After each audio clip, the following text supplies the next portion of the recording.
Toi whatalo whatu le nei vaenga o le tai au, Samoa. Si o u antunu pele. Malor saifua. Ia. O lea ua mai a mai whainga suenga. Pe o nalo tu iai. Ia o lea ua umale pepa mua mua. Ia vi ia lea tua whaftai, whai wina manuia. Ia lea fue vaenga o le ngaluenga le nei aso. Kei lore me madi. So le. O au. Pea ngau whaia kua ngafi. O au o leo ke whai kau. O le vai aso ngei. E holiday. O le holiday. Ai ke o saura o ngau o fesilia kui le sia au colleagues. Whamai le ai le holiday. Whakoa holiday le school holiday le masinga fo. So le. E sa oa. Ewa ai a kua e unga kulia. So le, a o lea lava o ki kai whaapea uia molo mangaku, so le. O le school holiday mako, o longa winga. O le nga misia ua ngafi, nga o le aso nga fua nga holiday. A o ngafi, ia o ngafi koe a makaida o nga so le. Whaapea au o. Eso so o amale, eso o amale saurunga laura, ule ka aki e kusi kulia. Ia. E ia kai me se ai foi lau whaalongo. Ia masasi ai foi iau whaiunga ai whaftai wa uman manuale ne yaso to e whaatalo whaatu. Ia mo mamalu Samoa ele to o i se leo mus mal whaasoa. Ai whaatalo whaatu maranganga mawalalo. Whaatalo whaatu i woma pa anga le mus mal whaasoa. Ia malo le soi fua manuia. So le wamo maiskala li ile ika ko whainga pāloka ngi aso ia tai tonu lava lai seki a whainga pāloka a. Ia, o lewa maua lale ingoa kakalengo pingo whaia koeleng ko mengi mea ngafi. O kakalengo ia eti tasilimu. Eti tasilimu ia ngau whaia kurkala a malo ufa aloa lava. O le ale koe o iai se whaamkalanga musu mai whaasoa pauar mea. Ia, mana ia lau comments wa maua e fo ini manatu ile nei mafau le lei mafau le lei ele se tato a totoa ia ai e tu nga maonga me no fa ya to e winga si tamali ile ke ngofo manango langolang oi ai fa uma inale tala ai eti tasilimu ia alofa tele atu mo oe fa manuia le atua. Ele amatalia tato fasole ne yaso pe ona fayatu comments mai matau mai le la fanga ia ko kele o lako ele o ka ua mai lava ai fafetai tele molo o to finangalo fafetai to ngolango ia shout out to also ya manati lei from Auckland, New Zealand. O tuil atofa tole esa ngai e fa malulu aku pe fa pe ole ale sa o kuka ungolo suafa ai tama fai lava e tolau alofatu Brian Gabriel ya ele ta ua mai se le meolo o lalai Sopo Tuiloma or Rose Leilua from Brisbane, yes, malor saifua. Ola kama nofo kelemete mai Amerika Samoa whawhetai lava o mai Amerika Samoa netula. Eddie Schuster from Ormiston, New Zealand. Mei avito tato pa anga lango sili lava tami uma whawhetai lava le whatasimai o lite te vale from Melbourne. Cornelio Nonumalo, Marietta P.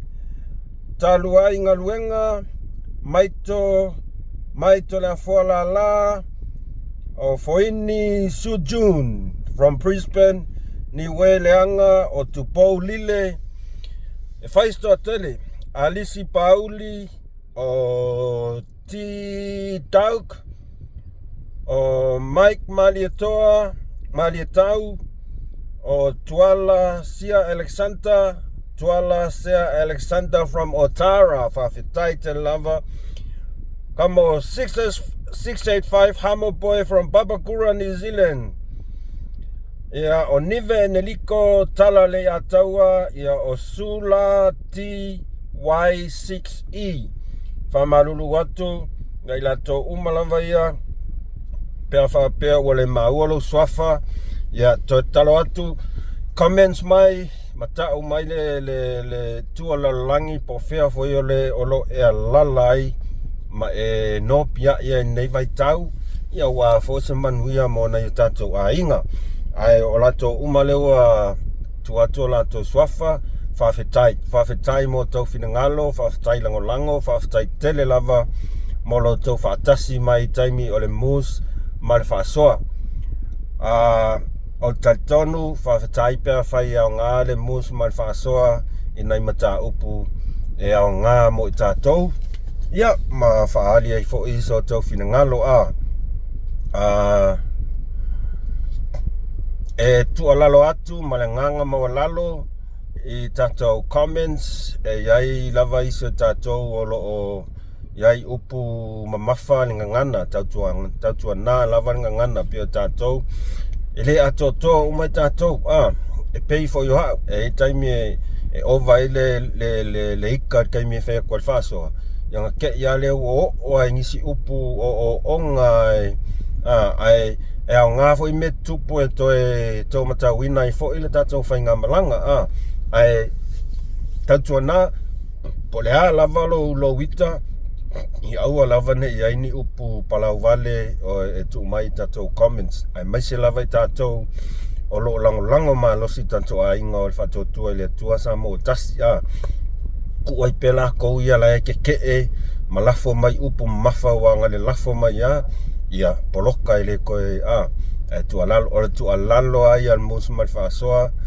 e wha mole tautua nā lava tātou ngangana ma le whaalo lava ia awane avea fo tu alalo ma mea e tota mai ai ia ai na tu alalo e tu atu ma le nganga mo lalo ia au tafa tātou o lo lango ia poleaka ko ika ka le whai ka whasoa au mai ia lo finangalo i se tu whana le e au ngā ai aua nei whao popo ai mako ai ngā kala whaanga le maka ukia walava ia whaku ia ia maiskanga kai e whaian mea ngā walako wa masange ia lako a tātou whaalolongia mausta ia le tualalo le tātou taitai ia tautua nā lava le ngangana ia tautua nā lava le ngangana ia man whaaloa lava ai e pule lava oe le uso matua fine tama martina pule lava oe i lau fina ngalo ai na o se tualalo lava le mus man whaasoa o au foi o au tama whai lava e whai se tātou whaasoa i ngangana o te iloa e tarafia ngai o ngangana o aso uma ia auane i aini upuma mawhai ia foi e tu ai tātou whaasoa wa taitonu o to tele lavo tātou ia o loo share i tātou videos share tātou whaasoa ia mamata i fo isi ia a tonu o loo sila ma whai tau ai foi ia nisi o whaafia ngainga ia o le mea nā ua e o ngā me tupo ia o ina i fo i tātou pia na o whai atu e le eise se o tātou e ato atoa i reo langani nei ia tātou tau mawhai lava ia tau tua nā